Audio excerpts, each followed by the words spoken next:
Hello दोस्तों, स्वागत है आपका आपके अपने YouTube चैनल DDC लाइव में। आज हम पिछली क्लास को आगे बढ़ाते हुए CAG के बारे में पढ़ेंगे, क्योंकि हमने पिछली क्लास में न्यायपालिका के बारे में चर्चा कर चुके हैं। अब अगला हमारा जो टॉपिक है वह है CAG, जिसे हम कहते हैं नियंत्रक व महालेखा परीक्षक।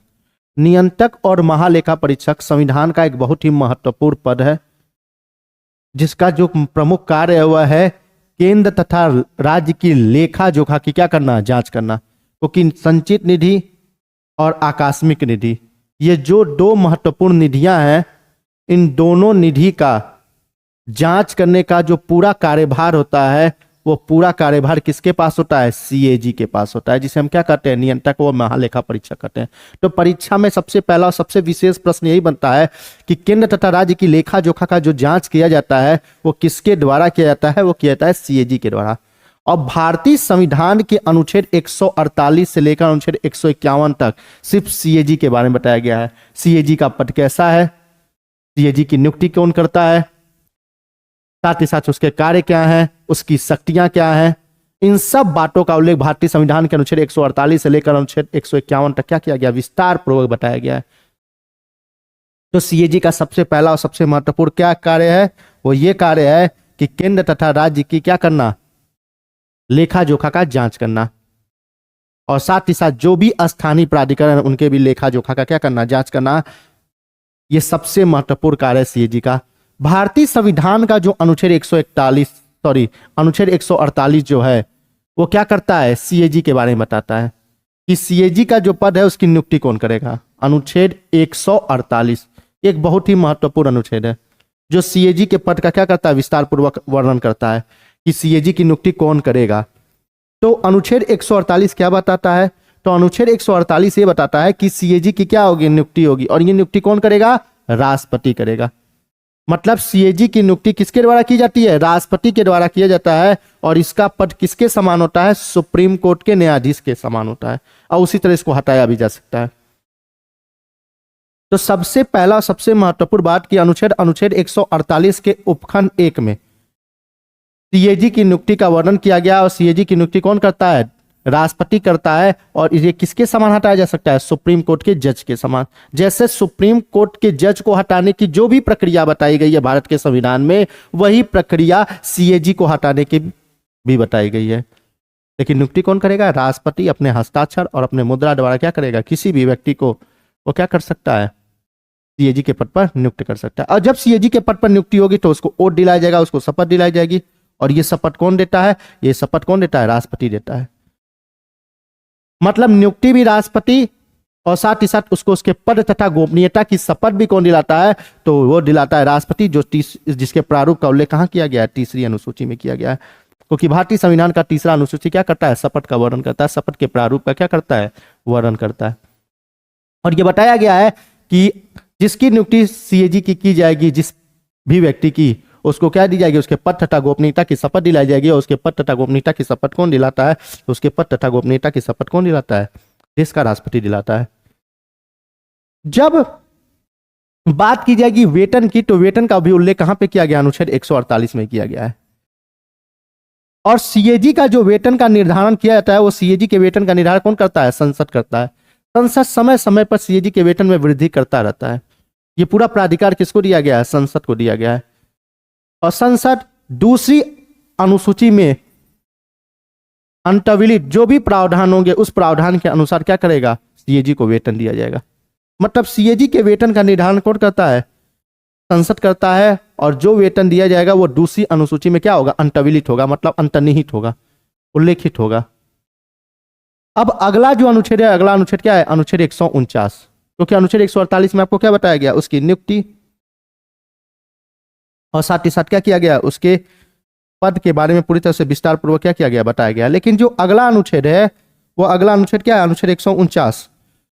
एक अनुच्छेद 149 क्या कहता है कि उसके कार्य क्या है, CAG के कार्य क्या है। तो CAG के कार्य अभी थोड़ी देर पहले आपको बताया गया। CAG का जो सबसे महत्वपूर्ण कार्य है, और उसी बातों को उल्लेखित कहां कर दिया गया? अनुच्छेद 149 में, कि संघ तथा राज्य के खातों की क्या करेगा? जांच करेगा।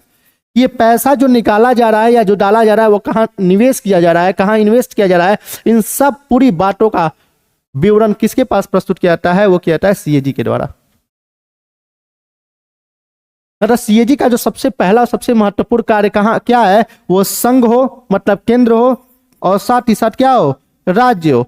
उन दोनों के खातों का, खाता कौन सा होता है? एक खाता होता है संचित निधि और एक खाता क्या होता है? आकस्मिक निधि। और इन दोनों खातों का क्या करता है? वो विस्तार पूर्वक क्या करता है? जांच करता है। ये उसके क्या है? सबसे महत्वपूर्ण कार्य हैं, जिसका उल्लेख कहां पे किया गया? भारतीय संविधान के अनुच्छेद 149 में। साथ ही साथ जितने भी अन्य प्राधिकरण हैं, अन्य प्राधिकरण का मतलब क्या होता है? ओएनजीसी, आईओसीएल, ऐसे करके जितने भी प्राधिकरण, जितनी भी संस्थाएं हैं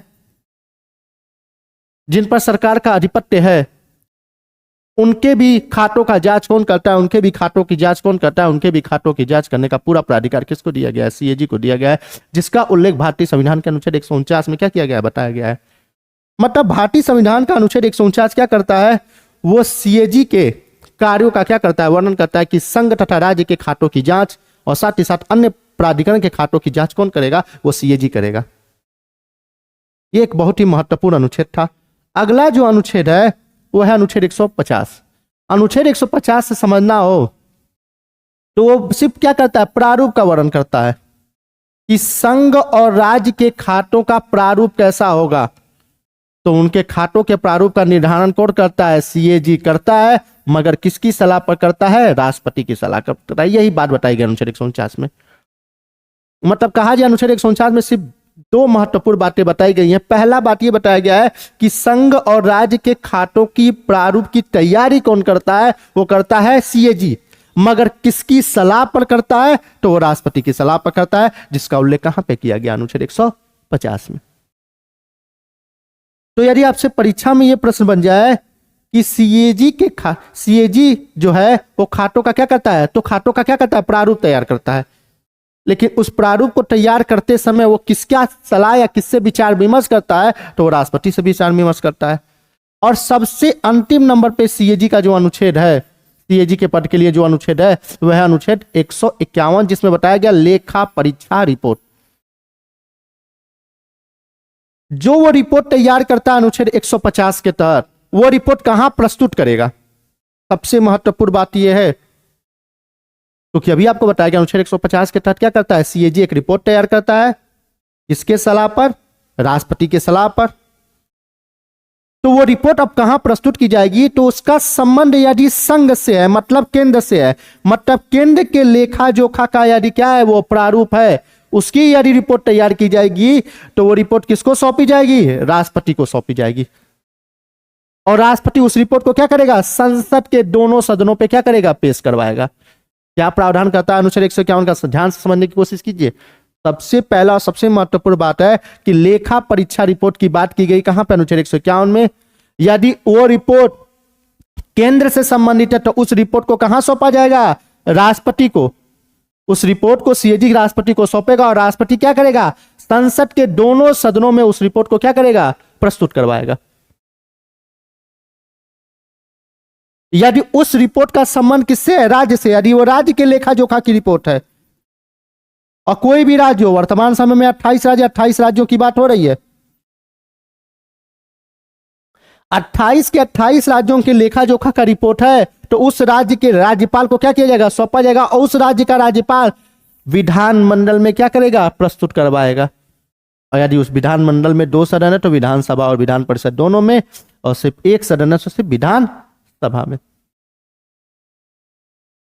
यह बात की गई कहां पे? अनुच्छेद 151 में। मतलब 151 में कहता है कि लेखा परीक्षा की रिपोर्ट तैयार की जाएगी, यदि उसका संबंध केंद्र सरकार से है तो राष्ट्रपति को सौंपा जाएगा, राष्ट्रपति उसको संसद के दोनों पटल पे रखेगा। साथ ही साथ वो राज्य का लेखा जोखा का रिपोर्ट है तो उसको राज्यपाल को सौंपा जाएगा, और राज्यपाल क्या करेगा? राज्य के विधानमंडल के दोनों सदनों में या राज्य के विधानमंडल के किसी भी एक सदन में, जहां पे एक सदन विधायिका है, वहां पे क्या करेगा? पेश करेगा। यह बात कहां बताएगी? अनुच्छेद 151 में।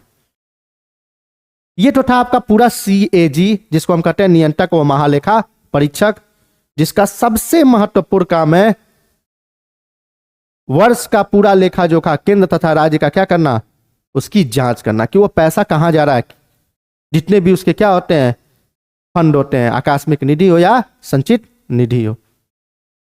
फिर मिलते हैं हम एक नए टॉपिक के साथ। जय हिंद।